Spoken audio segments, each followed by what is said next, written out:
to have 3 quarterbacks on your roster. Now, with Philadelphia, it's not even a question of what their number one guy is like. Sam Bradford, the number one thing by his name and picture for legacy, what he's known for, is lack of durability. Injury issues. I don't know that he has ever played a single 16-game season in the NFL, ever. He basically had one good season, which was many years ago, and that was his rookie year, where he won Rookie of the Year. Other than that, he's been mediocre to below mediocre. His career completion percentage is in the 50s. I mean, the guy's not a good quarterback, and he's extremely, extremely injury prone. So not only do you have, the legitimate questions on does he have the ability to do it, does he have the talent and the skill to do it, but even if he does, can he do it 16 weeks in a row? Well, with a bye week thrown in there somewhere, and then for a few weeks in the playoffs? Can his body withstand and endure the punishment that befalls an NFL quarterback game after game? We have zero reason to believe that will happen, because it's never happened. That does not happen with Sam Bradford. The one thing will happen with Sam Bradford, if he's your quarterback in a football season, is that at some point in the season, someone else is going to be your starting quarterback because he's going to be out with injury. You know this. So how, knowing this, can you only have one backup quarterback on your team? And this just further goes to the stumbness. For those who don't know, stumbness comes from the word stum, which is a combination of when something is so stupid and so dumb that it is stupid dumb, we call it stum. Okay? I think it just speaks more than anything to the level of Chip Kelly's stumbness, his arrogance, his idiocy. This guy is not a genius. He's a mad scientist who is, just on a one-way train to self-destruction of, the team he's working with. Every year since he's been there, the records got worse. Coincidence? But he's a genius. Based on what? Based off of having a successful offense in college? That makes him a NFL head coaching genius? No, it doesn't. Chip Kelly is the stummest, or at least one of the stummest, but I would say the stummest head coach in all of football, bar none. And so, lo and behold, here I am, upset about and strongly disagreeing with Tim Tebow being cut. Again, I did not think that was ever possible. Because do not, and I repeat, do not get me wrong, I am in no way, shape, or form a Tim Tebow fan as a quarterback. No. I'm not really, I don't care for Tim Tebow much in any regards. I don't hate the guy in any regards. But he's definitely not my style at all. So it's not that. It's just the immeasurable, inexplicable stumbness of one Chip Kelly, and how so many people can sit there and look at this Philadelphia Eagles team and organization and front office and how things are being run and the decisions that they're making, and use words like genius. Heck, even use words like playoffs.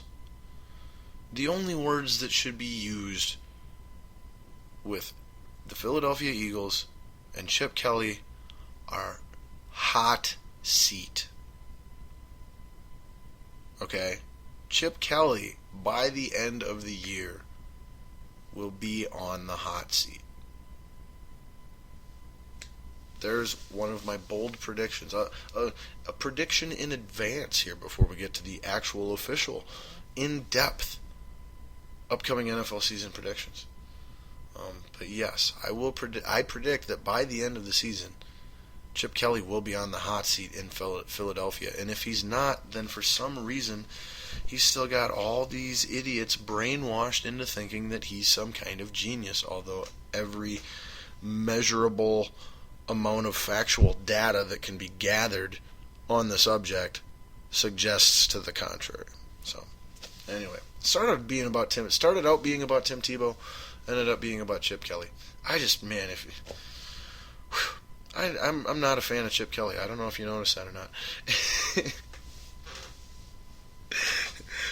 And people who know me know I'm not a fan of Tim Tebow. So, like, the fact that I'm way more a fan of Tim Tebow than Chip Kelly just really, really speaks to how much of a non-Chip Kelly fan I am. But so there's our first Balls on Fire segment. Again, that had me fired up because it just, like I said, on paper I never thought in a million years that it was even possible that I would disagree with an NFL team cutting Tim Tebow under any circumstances. But I do, extremely strongly. And so now the other football story that I want to get in here that's got me on fire, which I said is a little more balls juicy, but we're going to incorporate it into Balls on Fire here. I don't know if we'll have any balls juice tonight. Might be running dry for the 2-hour show. But so the event, what took place down in Texas this last week at a high school football game involving a San Antonio high school football team and a few of its players is just, it's disgusting, it's repulsive, it's awful, it's unacceptable, it's inexplicable. Well, I mean, I guess it's not inexplicable, but it's unacceptable. But so what happened, if you didn't hear? Down in Texas, Friday night high school football game. Texas high school football is huge. Like, that is, like, it's the biggest, it's the most important thing in the world to everybody in that state. Seems like, feels like at least. So, one of many, many Texas high school football games is taking place on Friday night this last week. Well, a few of the players, two of them I believe, of the San Antonio high school team did not agree with a call the ref made or a non-call the ref made. I'm not sure how it went, but they didn't agree with how one of the referees was reffing the game. And so I'm not sure if it was during play or after play. Again, I didn't get to watch the video. All I heard was people talking about it, and I didn't want to see the video when I heard what happened.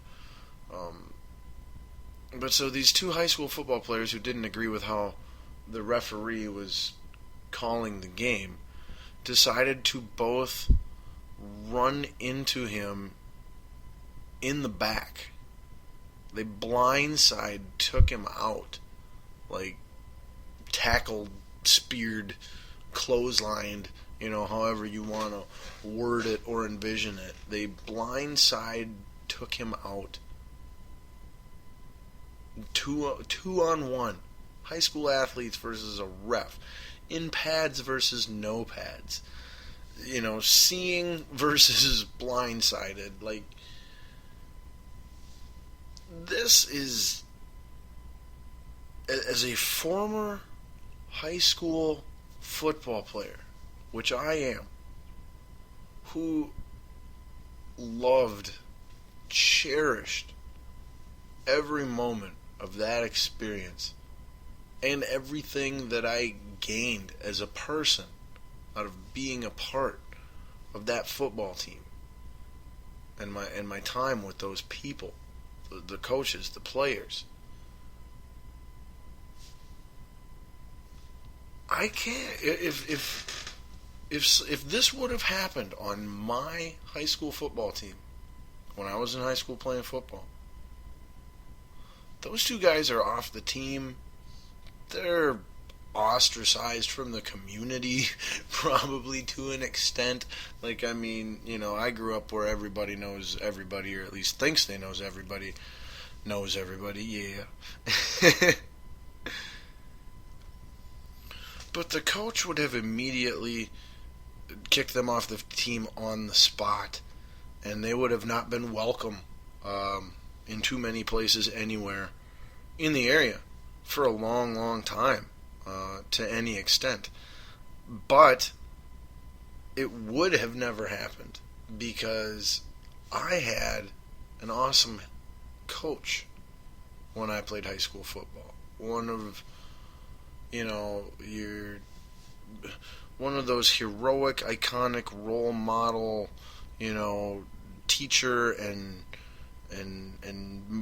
molder of, quality human beings type of coaches that you hear about in youth athletics. That's what I had as a high school football coach. The absolute, as fine of a high school head football coach as there has ever been. And not just when it comes to X's and O's and winning football games, which, make no mistake, he knew a whole lot about all of that.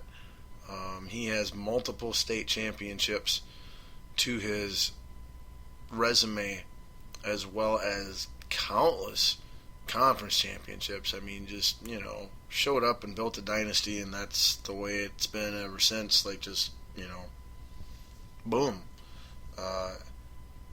But that was never the most important thing to him. The most important thing to him was taking every young man that came through those locker room doors and went out onto that football field to make them a better human being, to give them knowledge and strength and tools that they could use at other points in their life to be successful, to be happy, to survive, for whatever reason.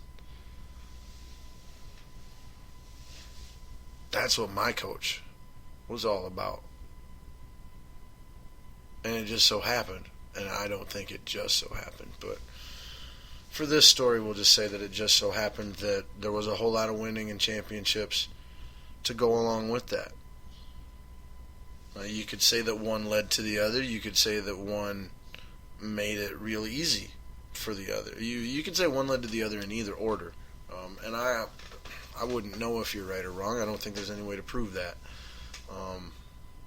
But you can't deny either one of them. You can't deny the success, and you can't deny the priority on character development. So there isn't and that's not to say we didn't have bad apples. I mean, anybody who's ever been on any sports team, you know the kids with the bad attitudes, there's usually at least one or a couple.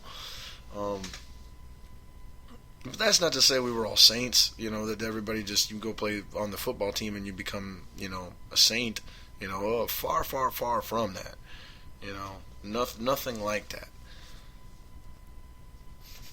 But if nothing else, we would have never done something like that out of sheer fear and respect of our head coach. Knowing how against that he would have been, knowing how hurt he would have been by us doing that, and that being, attached to his image and his reputation, potentially taken away from his accomplishments, things like that. There's no way. No one would have ever even thought to do it, let alone went and did it after they thought to do it. But then when I'm looking at this San Antonio high school situation, I have to question if the coach had any knowledge, awareness of this before it happened.